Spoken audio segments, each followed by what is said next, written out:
Bismillahirrahmanirrahim.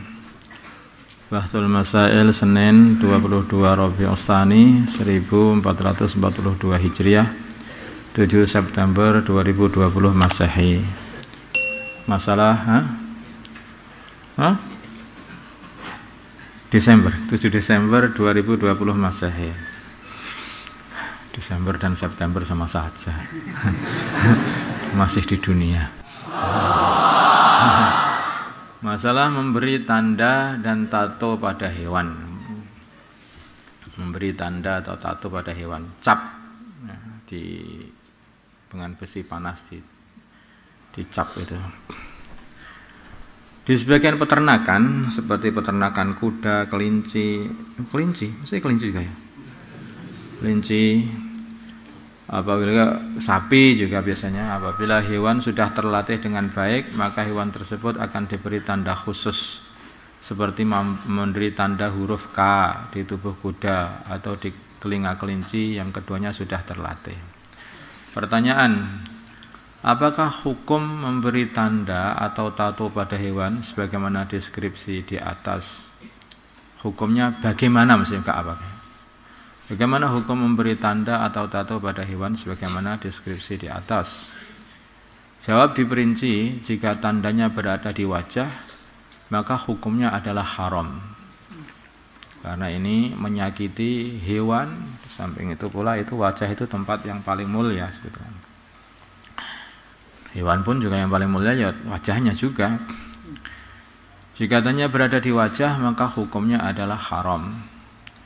Jika di selain wajah, maka hukumnya mubah atau boleh. Tetapi yang dipraktekkan baginda Nabi, beliau mengatakan semakin jauh dari wajah maka itu semakin baik. Makanya Nabi dipraktekkan khimar beliau diberi tanda itu tempatnya itu di bagian kempolnya, di bokongnya. Tandanya di bokongnya. Makanya kalau memberi tanda itu tempatnya di bokong itu. Itu dulu Nabi nyontohkan seperti itu, seperti contohkan pada khimar beliau juga. Nanti kalau mau yang paling baik, walaupun ini perkara mubah, tapi yang paling baik itu yang paling jauh dari wajah. Yang dipraktekkan baginda Nabi tempatnya adalah di bokong.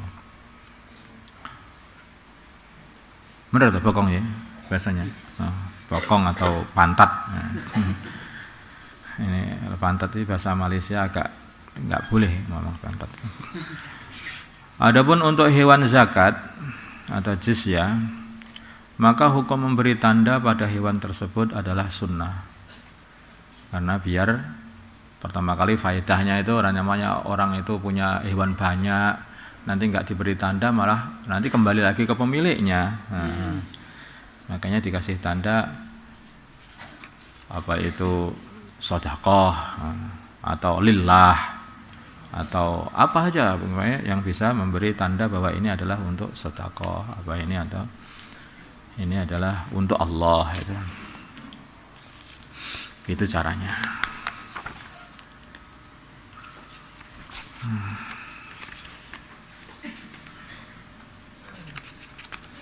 Nah kalau yang dikasih tanda manusia nggak boleh, ini kalau manusia nggak boleh. Nanti manusia dikasih tanda, apalagi wajahnya, ya itu malah tidak boleh. Karena manusia itu tidak usah dikasih tanda, insya Allah dipanggil itu juga noleh. Ya fulan, paimin, ini mesti noleh, tahu kan ini namanya paimin. Kalau hewan kamu panggil, sini siapa namanya, sakap sini, ya nggak tahu dia kalau tinggal ini sakap apa bukan toh. Tapi kalau dilihat, ada tandanya betul ini sakap, walaupun dipanggil nggak mau jawab. Tapi manusia itu tidak diperlukan untuk dikasih tanda-tanda. Makanya manusia jangan pakai tanda-tanda. Kalau manusia harus pakai tanda, berarti itu manusia yang tidak noleh, kayak yang tadi.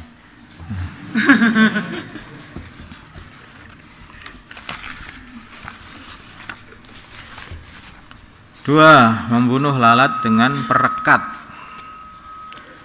Bagaimana hukum membunuh lalat dengan alat perekat? Pada dasarnya membunuh lalat adalah diperbolehkan karena termasuk hewan yang merugikan karena penebar penyakit. Tetapi Kalau membunuhnya dengan cara menyiksa maka tidak boleh. Karena dengan memberi perekat itu lalat itu akan direkatkan di situ dan mati dalam keadaan kelaparan.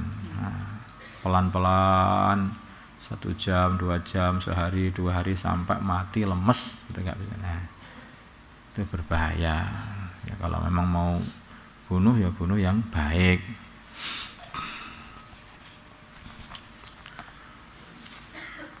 Berobat dengan hewan undur-undur. Nanti ada hewan yang berjalannya itu mundur. Makanya hewan itu orang Jawa mengatakan namanya undur-undur karena berjalan mundur. Mundur itu kalau bahasa Sulawesi apa? Mundur juga. Apa kalau bahasa Sulawesi undur-undur itu? Nah, hewannya namanya apa? Tidak ngerti undur-undur. Nggak tahu. Hewannya itu kalau di tanah nanti membuat kayak sumur itu. Kecil itu namanya undur-undur. Apa itu bahasa Indonesianya? Buat pusaran, pokoknya buat apa gitulah. Kayak seperti pusaran gitu ya. Tapi dari debu ya, debunya di sana, di tanah itu. Tanah yang debu, gembur itu. Bahasa kamu nggak tahu, kalau nggak tahu ya dengarkan aja, udah biasa. Undur-undur. Ada orang sakit komplikasi, maksudnya berbagai macam penyakit, dia mendapatkan berbagai macam penyakit. Dia sudah usaha untuk berobat dengan obat-obatan yang halal, tetapi belum sembuh juga. Bahkan dia sudah mempunyai hutang untuk biaya berobat. Pertanyaan, bolehkah dia berobat dengan semisal semut atau undur-undur karena ia melihat ada orang lain yang sembuh penyakitnya karena mengkonsumsi hewan tersebut? Jawab, berobat dengan cara di atas diperbolehkan dengan syarat. Jadi maksudnya itu binatang ini binatang yang tidak boleh dimakan, akhirnya hakikatnya itu. Binatang yang tidak boleh dimakan. Maka bagaimana, apa boleh itu makan itu? Sebetulnya enggak boleh, tetapi akan bisa diperbolehkan dengan 2 syarat. Ada orang muslim yang ahli di bidang kesehatan, maksudnya dokter muslim atau tabib muslim yang ahli, yang memberitahu kepadanya bahwa barang-barang tersebut bermanfaat untuk pengobatan, atau memang dia sendiri juga seorang dokter atau seorang tabib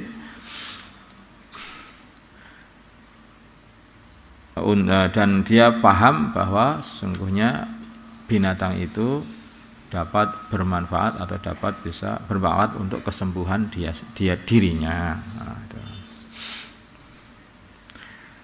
Yang kedua yaitu dia sudah tidak menemukan lagi obat yang suci, obat yang halal atau obat yang halal, akan tetapi kalaupun ada, harganya itu sangat mahal di atas harga normal, sehingga maka yang seperti ini masih dibolehkan.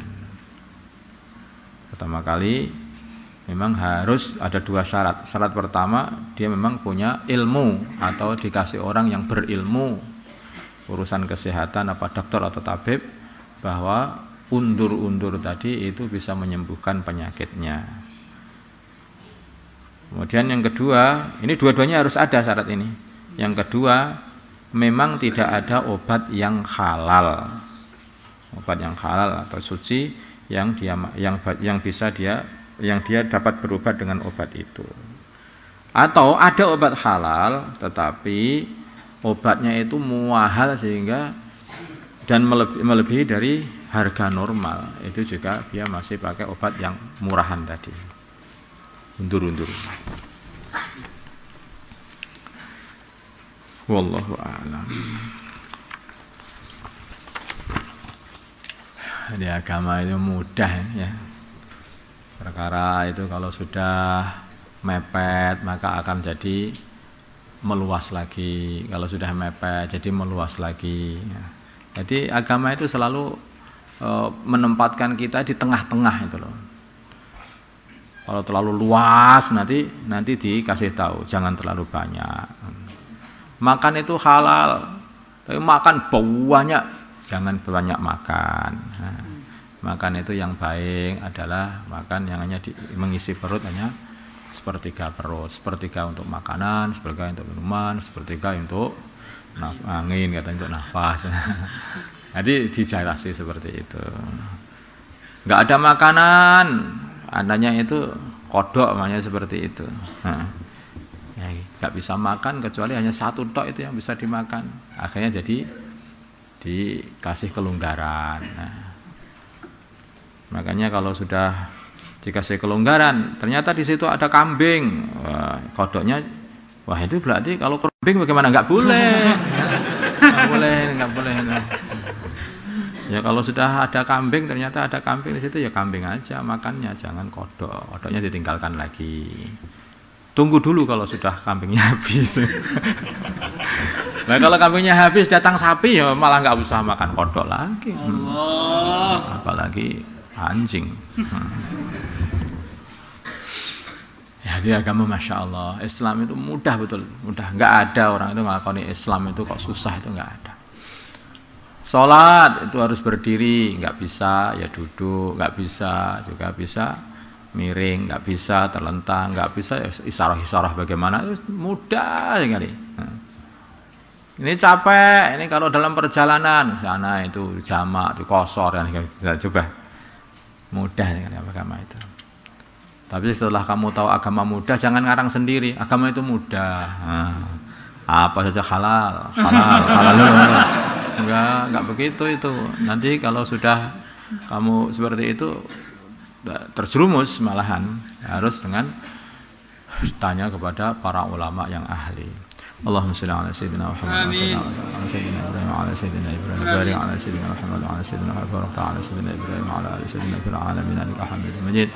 اللهم ارحم أمة سيدنا محمد، اللهم اغفر لأمة سيدنا محمد، اللهم أصلح أمة سيدنا محمد، اللهم ألف بين قلوب أمة سيدنا محمد، اللهم انصر أمة سيدنا محمد، اللهم أعز بهم سلطانا نصيرا. صلى الله على سيدنا محمد النبي الأمي وعلى آله وصحبه وسلم، والحمد لله.